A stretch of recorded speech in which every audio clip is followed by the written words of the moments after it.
Hello students, असी कर रहे हैं class 9 chapter 12 heroes formula exercise चल रही है 12.2 जिसਦੇ ਅਸੀਂ ਪਹਿਲੇ ਦੋ ਕੁਐਸਚਨ ਕਰ ਚੁੱਕੇ ਹਾਂ ਤੇ ਕੁਐਸਚਨ ਸਟਾਰਟ ਕਰਾਂਗੇ ਅਸੀਂ ਕੁਐਸਚਨ 3rd। ਸੋ ਕੁਐਸਚਨ 3rd ਦੇ ਵਿੱਚ ਸਾਡੇ ਕੋਲ ਕੀ ਹੈ, ਸਾਨੂੰ ਦਿਖ ਰਿਹਾ ਕਿ ਰਾਧਾ ਨੇ ਇੱਕ ਰੰਗਦਾਰ ਕਾਗਜ਼ ਨਾਲ ਇੱਕ ਹਵਾਈ ਜਹਾਜ਼ ਦਾ ਚਿੱਤਰ ਬਣਾਇਆ। ਸੋ ਪ੍ਰਯੋਗ ਕੀਤੇ ਗਏ ਕਾਗਜ਼ ਦਾ ਕੁੱਲ ਖੇਤਰਫਲ ਪਤਾ ਕਰੋ। ਸੋ ਰਾਧਾ ਇੱਕ ਸਾਨੂੰ ਜਿਹੜਾ ਕਿ ਨਾਮ ਦਿੱਤਾ ਗਿਆ ਹੈ, उसने की किया एक कागज़ की शीट ली है तो उस दे नाल एक हवाई जहाज़ बनाने की कोशिश की है। तो जो हवाई जहाज़ बनाया हुआ है वो इस तरह का बनाया है। तो असीं दसना है कि इस हवाई जहाज़ बनाने नूं कुल जिहड़ा साडा पेपर जिहड़ा यूज़ होया है वो कितना यूज़ होया है। सो देखो एरोप्लेन दे विच तुहानूं की दिख रहा है कि 1 2 3 4 एंड 5 लिखा नज़र आ रहा होगा। ये साडे कोल भाग 1 है, ये भाग 2 है, ये भाग 3 है, ये भाग 4 है तो ये भाग 5 है। सो सब तो पहला असीं इसनूं ही डिस्कस करांगे चंगी तरह। सो भाग 1 देखो साडे कोल है एक त्रिभुज दे आकार दा, क्लीयर है ना। एक साडे कोल त्रिभुज है, देखो ये बन रही भाग ए दे विच, जिस दे विच साडे कोल ए भुजा 5 सेंटीमीटर है तो इसकी इस साइड वाली भुजा भी साडे कोल कितनी है 5 सेंटीमीटर है। सो ये देखो साडे कोल नीचे 1 सेंटीमीटर दिता गया है ये वाली चीज़, तो ये भी ऊपर इसके बराबर ही है, इसका मतलब ये भी साडे कोल कितना हो गया 1 सेंटीमीटर हो जाएगा। फिर साडे कोल दूसरा भाग जिहड़ा है दिता होया, इसकी गल करते हाँ। इसकी साडे को ये जिहड़ी टोटल लेंथ दे दी गई है, ये दे दी गई है 6.5 सेंटीमीटर दी गई है।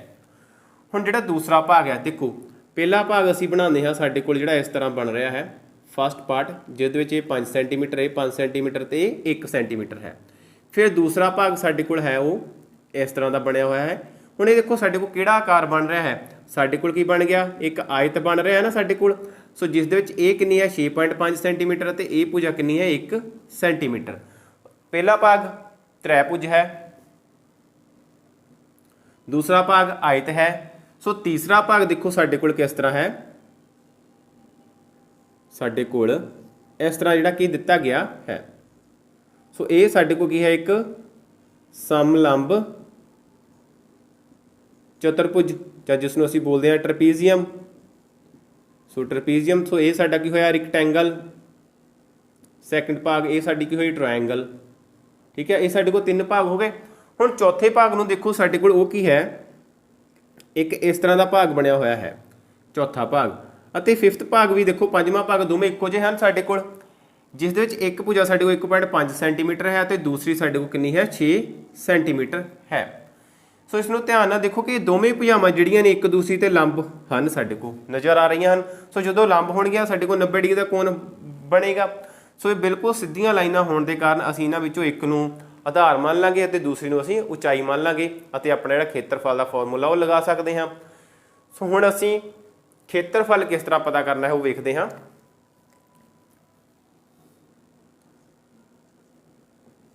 हवाई जहाज़ का खेत्रफल, सो जो इसका खेत्रफल होगा वो बराबर होएगा खेत्रफल भाग 1 प्लस भाग 2 प्लस भाग 3 प्लस भाग 4 प्लस भाग 5। सो ये साडे कोल जिहड़ा कि इसका खेत्रफल जिहड़ा वो होवेगा। सो सब तो पहला असीं इसनूं अपनी जिहड़ी कि इक्वेशन देंदे हैं एक स्टार के नाम के नाल। सो असीं सब तो पहला खेत्रफल पता करांगे अपने भाग 1 का जो साडा एक त्रिभुज है। सो भाग 1 का खेत्रफल, सो ये साडे कोल की है एक नाल लिखते हैं असीं एक त्रिभुज है। सो त्रिभुज दियां साडे कोल तिन्ने साइडां दित्तियां गईयां हन 5 5 ते 1 दित्ती गई है, जिस दे विच असीं ए मान लैंदे हां साडे कोल 5 सेंटीमीटर, बी भी मानते हैं साडे कोल 5 सेंटीमीटर अते सी साडे कोल है 1 सेंटीमीटर। सो सब तो पहला असीं एस प्राप्त करते हैं जो साडा होएगा ए प्लस बी प्लस सी वटा 2, बिकॉज ऑफ जिहड़ा एस साडे कोल हुंदा है की हुंदा है परिमाप वटा 2, और जां असीं जिसनूं पी फॉर पैरीमीटर बाय 2 लिखते हैं। सो साडे को एस कितना आंदा है 5 प्लस 1 वटा 2 सेंटीमीटर। सो एस आ गया साडे को 5 10 ते 11 11 वटा 2 सेंटीमीटर। सो साडे को एस की वैल्यू एग्जैक्ट कड्डी है, साडे को आ गई 2 पंजे 10, 2 पंजे 10, 5.5 सेंटीमीटर। मतलब कि जो साडे को 11 है उसका असीं अद्ध कर दिता गया है। फिर असीं लगावांगे अपना हीरो सूत्र, हीरो सूत्र की वरतों करते हैं तो लिखते हैं त्रिभुज का खेत्रफल। सो बराबर होएगा साडे कोल एस, एस माइनस ए, एस माइनस बी अते एस माइनस सी। जो भी एस दिता गया है उसकी असीं वैल्यू पुट करांगे। एस कितना है साडे को 5.5, फिर लिखांगे असीं 5.5 माइनस करते हैं 5, क्योंकि ए कितना है साडे को 5 तो माइनस हो रहा है। फिर असीं लिखते हैं 5.5 माइनस 5, फिर असीं लिखते हैं 5.5 माइनस 1। तो इस तरह साडे कोल की बचता है माइनस करने तो बाद 5.5 साडे को इस तरह ही रह गया। 5.5 माइनस 5 साडे को की आ जाएगा 0.5। फिर साडे को आ गया 0.5, फिर साडे को आ गया 5.5 चों असीं 1 माइनस किया, साडे कोल आ जाएगा 4.5 ते नाल साडे को इत्थे आएगा सेंटीमीटर स्क्वेयर। सो की आउंदा है साडे को, हुण देखो वर्गमूल दे विच साडे कोल 0.5 दो बारी है। सो इहदा मतलब कि जिहड़ी भी संख्या साडे को दो बारी होवेगी वो साडे को कैंसल होकर साडे को एक बारी असीं बाहर लिख लांगे, ठीक है। जां मतलब कि असीं कह सकते कि इसका वर्ग हो जाता है। पहले सवालों में असीं वर्ग करके फिर कैंसल करके कीता है। सो जिहड़ी भी संख्या दो बार आती है उसनूं असीं रूट तो बाहर लिख लेना है। सो साडे को रूट दे विच की बचदा है 5.5 ते गुणा बचदा है साडे को 4.5। सो नाल साडा की है सेंटीमीटर स्क्वेयर। सो पॉइंट नूं खत्म करते नीचे आंदा है 10, ये भी पॉइंट नूं खत्म किया, नीचे आया साडा 10। क्लीयर। सो ये साडे को आ गया 5 दूनी 10, 5 11 55, 5 दूनी 10, 5 नाम 45। सो साडे को आंदा है 0.5। हुण देखो 2 9 के नीचे आ गया साडे को, इसका मतलब कि 1/2 भी रूट के विचों बाहर आ जाएगा तो साडे को रह जाएगा 11 गुणा 9 सेंटीमीटर स्क्वेयर। सो पॉइंट नूं खत्म करते हैं असीं इस वाले नूं भी। ये आ गया 5/10 मल्टीप्लाई 1/2, साडे को आ गया 11 9 99 सेंटीमीटर स्क्वेयर। साडे को बनता है 5/10 दूणा 20 ते नाल साडे को आ गया इत्थे। हाँ, एक चीज़ का ध्यान रखना, देखो साडे को इत्थे 9 आंदा है। हुण साडे कोल 9 का वर्गमूल कितना हुंदा है, 9 बराबर हुंदा है 3 वर्गमूल दे। इसदा मतलब कि 9 की जगह ते असीं 3 बाहर लिख लांगे तो साडे को रूट च की रह गया कल्ला 11 सेंटीमीटर स्क्वेयर।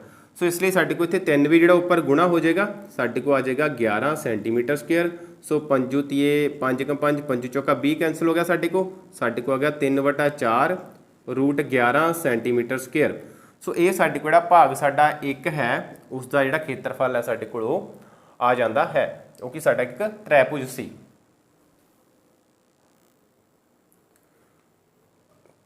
इस तरह हुण असीं अपने दूसरे भाग का खेत्रफल पता करना है। सो पहले का खेत्रफल साडे को की आ गया इसका 3/4 वर्गमूल 11 सेंटीमीटर स्क्वेयर। सो दूसरे भाग का खेत्रफल वेखते हाँ असीं कि की बनता साडे कोल। हुण भाग जिहड़ा 2 है साडे कोल, भाग 2 का खेत्रफल जो है साडे कोल एक आयत दिता गया। सो आयत का खेत्रफल की हुंदा है साडे कोल, आयत दा खेत्रफल बराबर हुंदा है लंबाई गुणा चौड़ाई, लेंथ इंटू ब्रैथ, या फिर लंबाई गुणा चौड़ाई लिख सकते हैं। सो साडे को लेंथ कितनी है, साडे को जिहड़ी भुजा साडे को वड्डी हुंदी है वो साडी लेंथ होगी। सो ये आ गया साडे को 6.5 गुणा 1। सो दोवां दा सेंटीमीटर साडे को हो गया सेंटीमीटर का स्क्वेयर। सो साडे को आ गया 6.5 सेंटीमीटर स्क्वेयर। सो ये साडे को कितना आ जाता है 6.5 सेंटीमीटर की घात 2। सो फिर साडे को आता है साडा भाग नंबर 3।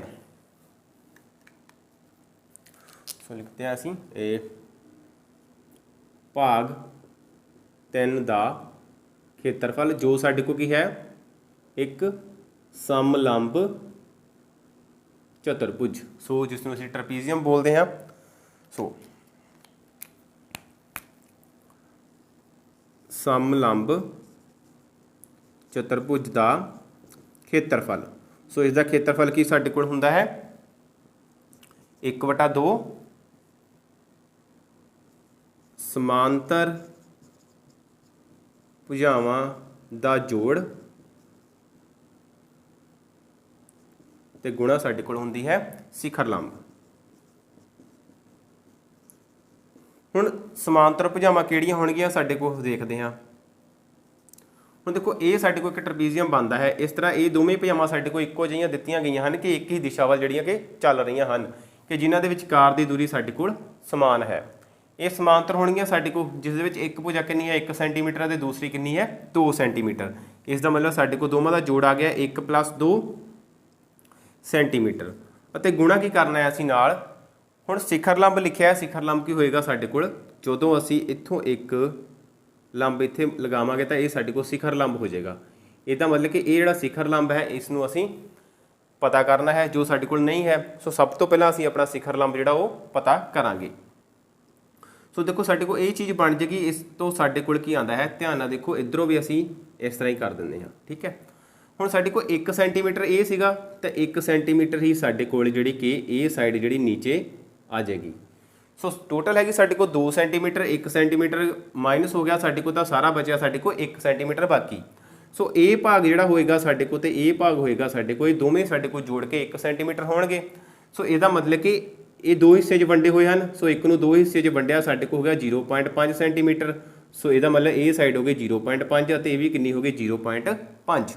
ਸੋ ਇਸ ਤਰ੍ਹਾਂ ਸਾਡੇ ਕੋਲ ਇੱਕ ਤ੍ਰੈਭੁਜ ਜਿਹੜੀ ਬਣਦੀ ਹੈ, ਉਹਦੇ ਵਿੱਚ ਇਹ ਭੁਜਾ ਹੈ 0.5 ਸੈਂਟੀਮੀਟਰ, ਇਹ ਹੈ 1 ਸੈਂਟੀਮੀਟਰ ਤੇ ਇਸ ਨੂੰ ਅਸੀਂ ਪਤਾ ਕਰਨਾ ਹੈ। ਹੁਣ ਦੇਖੋ ਸਿਖਰ ਲੰਬ ਹੈ ਤਾਂ ਸਾਡੇ ਕੋਲ ਇੱਥੇ 90 ਡਿਗਰੀ ਦਾ ਕੋਣ ਬਣਦਾ ਹੈ। ਜਦੋਂ 90 ਡਿਗਰੀ ਦਾ ਕੋਣ ਬਣਦਾ ਹੈ, ਇਹਦੇ ਸਾਹਮਣੇ ਵਾਲੀ ਭੁਜਾ ਸਾਡੇ ਕੋਲ ਕੀ ਆ ਜਾਏਗੀ, ਕਰਨ ਜਾਂ ਹਾਈਪੋਟੀਨਿਊਜ਼। ਇਹ ਸਾਡਾ ਆਧਾਰ ਹੈ ਅਤੇ ਇਹ ਸਾਡਾ ਕੀ ਹੋ ਜਾਏਗਾ ਲੰਬ P ਅਤੇ ਇਹ ਸਾਡਾ B। ਸੋ ਹੁਣ ਅਸੀਂ ਪਾਇਥਾਗੋਰਸ ਥਿਊਰਮ ਲਗਾ ਕੇ ਸਭ ਤੋਂ ਪਹਿਲਾਂ ਅਸੀਂ ਆਪਣਾ ਜਿਹੜਾ ਸਿਖਰ ਲੰਬ ਹੈ ਉਸ ਦੀ ਲੰਬਾਈ ਪਤਾ ਕਰਾਂਗੇ। ਸੋ ਪਾਇਥਾਗੋਰਸ ਥਿਊਰਮ ਤੋਂ ਸੋ ਸਾਡੇ ਕੋਲ ਕੀ ਆਉਂਦਾ ਹੈ, h ਦਾ ਸਕੁਅਰ = p² + b²। ਸੋ h ਕਿੰਨਾ ਹੈ ਸਾਡੇ ਕੋਲ 1 ਦਾ ਸਕੁਅਰ, p ਕਿੰਨਾ ਹੈ ਸਾਡੇ ਕੋਲ ਅਸੀਂ ਪਤਾ ਕਰਨਾ ਹੈ। ਸੋ p ਦਾ ਸਕੁਅਰ ਪਲੱਸ b ਕਿੰਨਾ ਹੈ ਸਾਡੇ ਕੋਲ 0.5 ਦਾ square. 1 square = p² plus 5 point ਹਟਾਉਂਦੇ ਅਸੀਂ, ਸਾਡੇ ਕੋਲ 10 ਆ ਗਿਆ ਨੀਚੇ ਤਾਂ ਵਰਗ ਆ ਗਿਆ। ਇਹ ਸਾਡੇ ਕੋਲ ਆ ਜਾਏਗਾ 1 ਦਾ ਵਰਗ 1 ਆ ਗਿਆ, ਮਾਈਨਸ ਕਰ ਦਾਂਗੇ ਅਸੀਂ 5 ਦਾ ਵਰਗ ਕਿੰਨਾ 25, 10 ਦਾ ਵਰਗ ਕਿੰਨਾ 100, ਬਰਾਬਰ ਆ ਜਾਏਗਾ p ਦਾ ਸਕੁਅਰ। ਹੁਣ ਦੇਖੋ ਸਾਡੇ ਕੋਲ ਕੀ ਆ ਜਾਏਗਾ, ਧਿਆਨ ਨਾਲ ਸਮਝਣਾ ਹੈ। 5 ਦਾ ਸਕੁਅਰ ਕੀਤਾ 25, 10 ਦਾ ਕੀਤਾ 100 ਆ ਗਿਆ ਸਾਡੇ ਕੋਲ। ਇਹ 25/100 ਅਸੀਂ ਇਸ ਸਾਈਡ ਤੇ ਆਪਣੇ 1 ਦੇ ਵਿੱਚੋਂ ਜਿਹੜਾ ਕਿ ਮਾਈਨਸ ਕਰ ਰਹੇ ਹਾਂ। ਸੋ 100 ਏਕਮ 100 - 25/100, ਇਸ ਨੂੰ ਗੁਣਾ ਕਰਦੇ ਹਾਂ ਉੱਪਰ ਅਸੀਂ ਤੇ ਇੱਧਰ ਅਸੀਂ 25 ਨੂੰ ਮਾਈਨਸ ਕਰਤਾ, ਸਾਡੇ ਕੋਲ ਆ ਗਿਆ p²। ਸੋ ਕੀ ਬਣਦਾ ਹੈ ਸਾਡੇ ਕੋਲ ਇਸ ਤੋਂ ਬਾਅਦ 100 ਚੋਂ 25 ਮਾਈਨਸ ਕਰਦੇ ਸਾਡੇ ਕੋਲ ਆਉਂਦਾ ਹੈ 75/100। ਸਾਡੇ ਕੋਲ ਆ ਗਿਆ 25 × 75, 25 ਚੌਕਾ 100। ਸੋ p ਕੀ ਆ ਗਿਆ ਸਾਡੇ ਕੋਲ ਵਰਗਮੂਲ 3/4। ਸੋ ਇਸ ਦਾ ਵਰਗ ਸੀ ਜਿਹੜਾ ਇਸ ਸਾਈਡ ਤੇ ਕੀ ਹੋ ਗਿਆ ਵਰਗਮੂਲ, ਇਹ ਸਾਡੇ ਕੋਲ ਆ ਗਿਆ √3/4 ਸੈਂਟੀਮੀਟਰ। ਸੋ ਵਰਗਮੂਲ 3/4 ਸੈਂਟੀਮੀਟਰ। ਹੁਣ ਸਾਡੇ ਕੋਲ ਕੀ ਆਉਂਦਾ 1/2, 2 ਤੇ 1 3 ਆ ਗਿਆ ਸਾਡੇ ਕੋਲ, 3 ਨਾਲ ਆ ਗਿਆ ਸਾਡੇ ਕੋਲ ਵਰਗਮੂਲ 3/4 ਸੈਂਟੀਮੀਟਰ ਦੀ 2। ਹੁਣ ਧਿਆਨ ਨਾਲ ਦੇਖੋ ਸਾਡੇ ਕੋਲ ਵਰਗਮੂਲ 4 ਦਿੱਤਾ ਹੈ, ਜੋ ਵਰਗਮੂਲ 4 ਹੁੰਦਾ ਉਹ ਕਿਹਦੇ ਬਰਾਬਰ ਹੈ ਸਾਡੇ ਕੋਲ 2 ਦੇ, ਤੇ ਸਾਡੇ ਕੋਲ ਆ ਜਾਏਗਾ 1/2 ਗੁਣਾ 3 ਗੁਣਾ ਵਰਗਮੂਲ 3/2 ਸੈਂਟੀਮੀਟਰ ਸਕੁਅਰ। ਸੋ ਵਰਗਮੂਲ 4 ਨੂੰ ਅਸੀਂ 2 ਲਿਖ ਲਿਆ ਕਿਉਂਕਿ ਵਰਗਮੂਲ 4 ਦਾ ਮਤਲਬ ਹੁੰਦਾ ਸਾਡੇ ਕੋਲ 2। ਹੁਣ ਸਾਡੇ ਕੋਲ ਕੀ ਬਣਦਾ ਹੈ 2 ਨੂੰ ਗੁਣਾ 3 ਸਾਡੇ ਕੋਲ ਉੱਪਰ ਗੁਣਾ ਹੋ ਜਾਏਗਾ 3, ਵਰਗਮੂਲ 3 ਉੱਪਰ ਚਲ ਜਾਣਗੇ, 2 ਦੂਣੀ ਸਾਡੇ ਕੋਲ ਹੋ ਜਾਏਗਾ 4 ਤੇ ਨਾਲ ਆ ਜਾਏਗਾ ਸਾਡੇ ਕੋਲ ਸੈਂਟੀਮੀਟਰ ਸਕੁਅਰ। ਸੋ ਇਹਦਾ ਮਤਲਬ ਕਿ ਸਾਡੇ ਕੋਲ ਤੀਜਾ ਭਾਗ ਜਿਹੜਾ ਸਮਲੰਬ ਚਤੁਰਭੁਜ ਹੈ ਉਸਦਾ ਖੇਤਰਫਲ ਕਿੰਨਾ ਆਉਂਦਾ ਹੈ 3 ਵਰਗਮੂਲ 3/4, 3 ਵਰਗਮੂਲ 3/4 ਸੈਂਟੀਮੀਟਰ ਸਕੁਅਰ। ਸੋ ਇਸ ਤਰ੍ਹਾਂ ਅਸੀਂ ਆਪਣੇ 3 ਭਾਗ ਜਿਹੜੇ ਨੇ ਉਹਨਾਂ ਦਾ ਖੇਤਰਫਲ ਅਸੀਂ ਜਿਹੜਾ ਕਿ ਪ੍ਰਾਪਤ ਕਰ ਚੁੱਕੇ ਹਾਂ। ਹੁਣ ਸਾਡੇ ਕੋਲ ਰਹਿ ਗਿਆ ਚੌਥਾ ਅਤੇ ਪੰਜਵਾਂ ਭਾਗ। ਸੋ ਜਿਸ ਦੇ ਲਈ ਅਸੀਂ ਇੱਕ ਭਾਗ ਦਾ ਜੇਕਰ ਖੇਤਰਫਲ ਕੱਢ ਲਾਂਗੇ ਤਾਂ ਸਾਡੇ ਕੋਲ ਜਿਹੜਾ ਦੂਸਰਾ ਭਾਗ ਹੈ ਚੌਥੇ ਦਾ ਕੱਢਾਂਗੇ ਤਾਂ ਪੰਜਵਾਂ ਵੀ ਸਾਡੇ ਕੋਲ ਉਨਾ ਹੀ ਹੋਵੇਗਾ, ਕਿਉਂਕਿ ਦੋਵੇਂ ਭਾਗ ਸਾਡੇ ਕੋਲ ਇੱਕੋ ਜਿਹੇ ਦਿੱਤੇ ਗਏ ਹਨ। ਅਸੀਂ ਲਿਖਦੇ ਹਾਂ ਭਾਗ 4 ਦਾ ਖੇਤਰਫਲ ਬਰਾਬਰ ਹੈ ਭਾਗ 5 ਦਾ ਖੇਤਰਫਲ, ਜੋ ਸਾਡੇ ਕੋਲ ਦੋਵੇਂ ਹੋਣਗੇ ਇੱਕ ਤ੍ਰੈਭੁਜ ਦੇ ਬਰਾਬਰ। ਸੋ ਦੇਖਦੇ ਹਾਂ ਸਾਡੇ ਕੋਲ ਕਿੰਨਾ ਆਉਂਦਾ ਹੈ। ਸੋ ਇਸ ਤ੍ਰੈਭੁਜ ਸਾਡੇ ਕੋਲ ਇਸ ਤਰ੍ਹਾਂ ਬਣ ਰਹੀ ਹੈ, ਜਿਸ ਨੂੰ ਅਸੀਂ ਇੱਕ ਇਸ ਫਾਰਮ ਦੇ ਵਿੱਚ ਜਿਹੜਾ ਕਿ ਬਣਾ ਲੈਣਾ ਹੈ, ਜਿਸ ਦੇ ਵਿੱਚ ਸਾਡੇ ਕੋਲ ਇਹ ਹੈ 1.5 ਅਤੇ ਇਹ ਹੈ ਸਾਡੇ ਕੋਲ 6 ਸੈਂਟੀਮੀਟਰ ਦਿੱਤਾ ਗਿਆ। ਠੀਕ ਹੈ, ਸੋ ਸਾਡੇ ਕੋਲ ਸਭ ਤੋਂ ਪਹਿਲਾਂ ਐਸ ਆਏਗਾ, ਐਸ ਬਰਾਬਰ ਹੋਏਗਾ। ਹੁਣ ਦੇਖੋ ਸਾਡੇ ਕੋਲ ਕੀ ਹੈ, ਅਸੀਂ ਐਸ ਵਾਲਾ ਫਾਰਮੂਲਾ ਲਗਾਵਾਂਗੇ ਜਾਂ ਕਿ ਅਸੀਂ ਕੋਈ ਹੋਰ ਲਗਾਵਾਂਗੇ। ਹੁਣ 1.5 ਹੈ, ਇਹ 6 ਹੈ, ਦੋਵੇਂ ਇੱਕ ਦੂਸਰੇ ਦੇ ਸਿਖਰ ਲੰਬ ਹਨ। ਸੋ ਇਹ ਸਾਡੇ ਕੋਲ ਕੀ ਹੈ, ਬੀ ਹੈ, ਇਹ ਸਾਡੇ ਕੋਲ ਕੀ ਪੀ ਹੈ, ਜਿਸ ਤਰ੍ਹਾਂ ਅਸੀਂ ਇਸ ਸਾਈਡ ਤੇ ਪਹਿਲਾਂ ਵੀ ਸਿੱਖਿਆ ਹੈ। ਸੋ ਇਸ ਲਈ ਭਾਗ 4 ਜਾਂ 5 ਦਾ ਖੇਤਰਫਲ ਬਰਾਬਰ 1/2 ਗੁਣਾ ਬੀ ਗੁਣਾ ਐਚ। ਸੋ ਇਹ ਕੀ ਹੈ ਸਾਡੇ ਕੋਲ, ਜਿਸ ਨੂੰ ਅਸੀਂ ਪਰਪੈਂਡੀਕੂਲਰ ਕਹਿੰਦੇ ਹਾਂ, ਉਹ ਸਾਡਾ ਐਚ ਹੋਵੇਗਾ। ਸਾਡੇ ਕੋਲ ਆ ਗਿਆ 1/2 ਗੁਣਾ 1.5 ਗੁਣਾ 6 ਸੈਂਟੀਮੀਟਰ ਦੀ 2। ਸਾਡੇ ਕੋਲ ਆ ਗਿਆ 1/2 ਗੁਣਾ 1.5 ਪੁਆਇੰਟ ਕੱਟਿਆ, ਸਾਡੇ ਕੋਲ 10 ਆ ਗਿਆ ਗੁਣਾ 6 ਸੈਂਟੀਮੀਟਰ ਸਕੁਅਰ। ਸੋ ਸਾਡੇ ਕੋਲ ਕੀ ਆਉਂਦਾ ਸੋਲਵ ਕਰਕੇ, ਇਹ ਦੇਖੋ ਸਾਡੇ ਕੋਲ 2 ਏਕਮ 2, 2 ਤੀਏ 6 ਕੱਟੇ ਗਏ, 5 ਦੂਣੀ 10, 5 ਤੀਏ 15, ਸਾਡੇ ਕੋਲ ਬਚ ਗਿਆ 3 ਗੁਣਾ 3/2 ਸੈਂਟੀਮੀਟਰ ਸਕੁਅਰ, ਜੋ ਬਰਾਬਰ ਆ ਜਾਏਗਾ 3 ਤੀਏ 9/2 ਸੈਂਟੀਮੀਟਰ ਸਕੁਅਰ।